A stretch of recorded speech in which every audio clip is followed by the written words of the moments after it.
All right, we're now on to part two, which basically what I'm going to do is this is going to be like the hydraulic fluid change.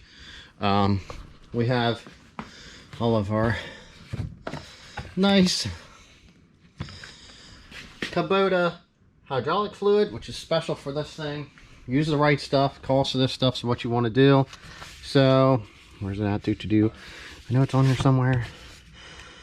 Front axle case oil change. Okay, front axle pivot adjust. In your owner's manual, this is from your owner's manual also, because I had this from when I did my other services, along from some other stuff. If you check any of the other videos. Now, changing front axle case oil. Da da da. Yeah, da da. You can read all this. All right. It says after 10 minutes, wait for the oil to fill. Okay.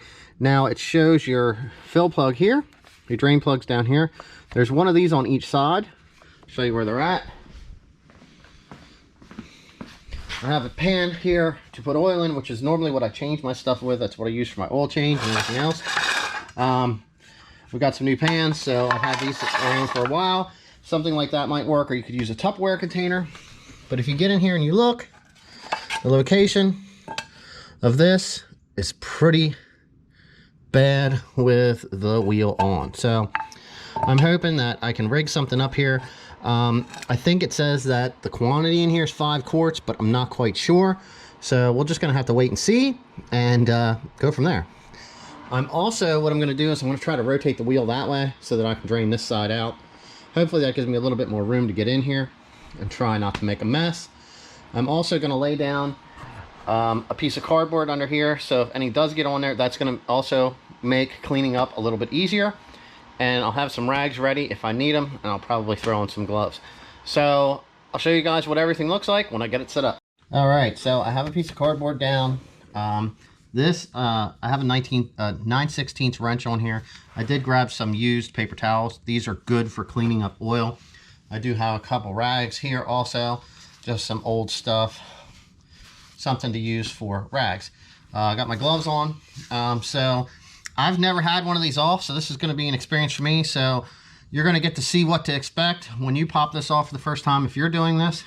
All right, the bolt came loose pretty easy there. Maybe you could rig something up like a little funnel thing coming off of here. That might work out a little bit better than this. Maybe I can just kind of do like a pour like that. We'll have to see here what happens. So anyway, I don't know if you're going to be able to see this. There we go. Hopefully that works for you. Let's see what happens. First time. What kind of a mess are we going to make? Oh, it's definitely ugly.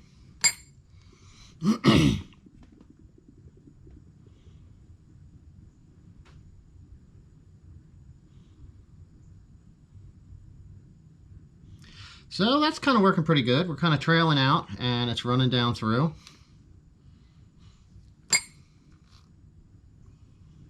It's kind of cold, so it's kind of running a little thick, which is probably kind of helpful, honestly. So I don't want to get that too full. So I'm going to try to get this reinstalled here. Stop what's coming out. All right, so I'm just gonna do that. Set this off to the side. I'm gonna empty this pan out. I'm gonna go again.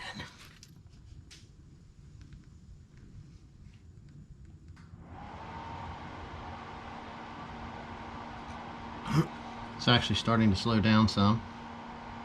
So I don't know if it's vacuum locked or what. If you notice, this is just like the oil. It does have a brass washer on there to help seal it. So make sure you don't lose that. Alright. I just popped the fill off to see if it allows the air in and this drains any faster.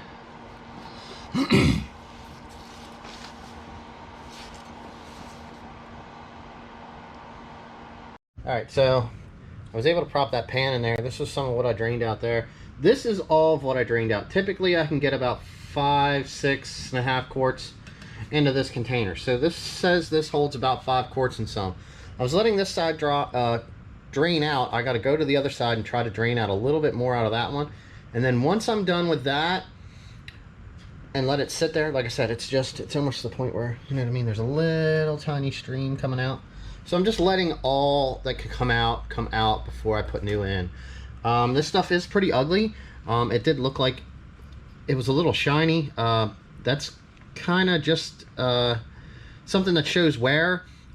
This was done at the proper interval requested by Kubota in their manual. I would maybe say you should do this every 200 hours. It's totally up to you. Your front axle is pretty expensive, but this time with this piece of equipment I tried to follow manufacturer specifications.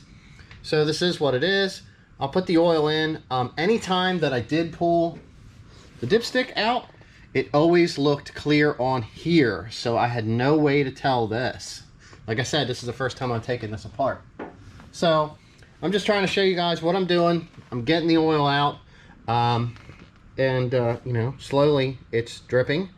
I'm going to do the other side, and then I'll show you what I kind of do. I'm probably just going to rig up a funnel to come down into here. I have those big jugs like you've seen, so I got to decide what I want to actually, I guess, do with that stuff. Maybe I'll put it into a smaller container, pour it into like a jug, a 1 gallon jug, and then I can transfer it into there because it's supposed to be 5 quarts, and then I can fill that one halfway up. That might actually make it easier also when I do the rear hydraulics too for the 400-hour service. So I'm gonna get this finished up. All right, there's our oil. That's everything we have drained. I got a little bit in the pans. If you're looking at that, that's not really oil or any of these spots that are on top. I actually rinsed the funnel out with some brake cleaner so that I knew I was going to be using a nice clean funnel. Now, I poured and funneled in exactly 1 gallon. This was perfectly cleaned out, rinsed out. There's nothing to contaminate it. So I'm going to take this and this. This is what I got for right now. I mean, you could run something like this and come off of here with a hose and drop it down in if you want to. I'm going to just put this like this and pour it in nice and slow until I get my first gallon in. So basically, like it says, oil capacity 4.7 liters, 5 quarts. So that is actually something here that we can cross off on our list. So we're going to get front axle case oil change. So we're going to cross this one off. All right.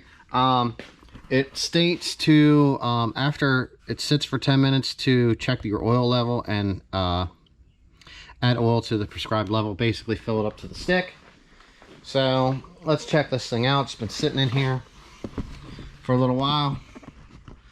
All right, so check your oil here. I got a rag. I'm actually gonna clean this thing off. This stuff's always fun to look at because it's pretty clear, especially on this yellow. So basically you want your oil to cover the bottom of this. So we're just going to stick it down in here. Basically that should be good enough. We're going to look at it and you can see it's wet just above that. So we have exactly what we need in here. So we're going to close this up. This thing kind of goes down here a little tight sometimes. You just got to give it a little bit of push. Boom, okay. Down in there. Wipe off any of this. I do have plans to clean this thing, but a dirty tractor is a working tractor. So that'll conclude the part of actually getting our fluid changed out in our front axle here. I'm going to look into seeing what we're supposed to do for adjusting front axle pivot. Now I'm not having any problems with this, but it says it's something that you should adjust. So we're going to take care of this. I'm going to get a torque wrench set up and then we'll check this stuff out. I'm assuming its liquid gasket to its tip is going to be silicone or something. It just doesn't really make much sense to me. All right, so I did a little bit of checking. Basically, I mean, I'm not having no issues with this. And I'm not 100% sure. So I'm just going to bypass this for now. So I'm actually circling this over here so that I know that that is something that I have to check. Basically, we're going to check out our battery condition here. So let's get this hood open. All right. It actually shows here, there's like a little indicator. It's actually showing green. I don't know if the camera will actually pick that up. If you're looking down through here. So green's okay. I don't have any corrosion on any of my battery terminals. So I'm going to think that I don't have any battery issues. So we're going to come over here where it says battery check. We're just going to cross that one off. Now, let's see what other quick little things we can do here. We know our engine start system is going to include checking all of your safety switches also. So that will be something separate. Greasing, I went over that stuff, but I will touch off on them also. And brakes are going to need to be adjusted. That's, each one has its own thing. And then our fan belt we have to check. All right. And where's it at? We have to do our filters, our hydraulic fluid, transmission fluid. So these are the two filters. They go together, and then our fluid. All right, so basically that's everything you got to do for the front axle, including a couple other things. So hopefully that helped you out. A couple ideas here with draining the fluid so that you don't make a mess. I'm going to get this stuff cleaned up. We're going to move on to actually working on getting the transmission filter, hydraulic filter, and fluid changed next. So we'll see you in that next video.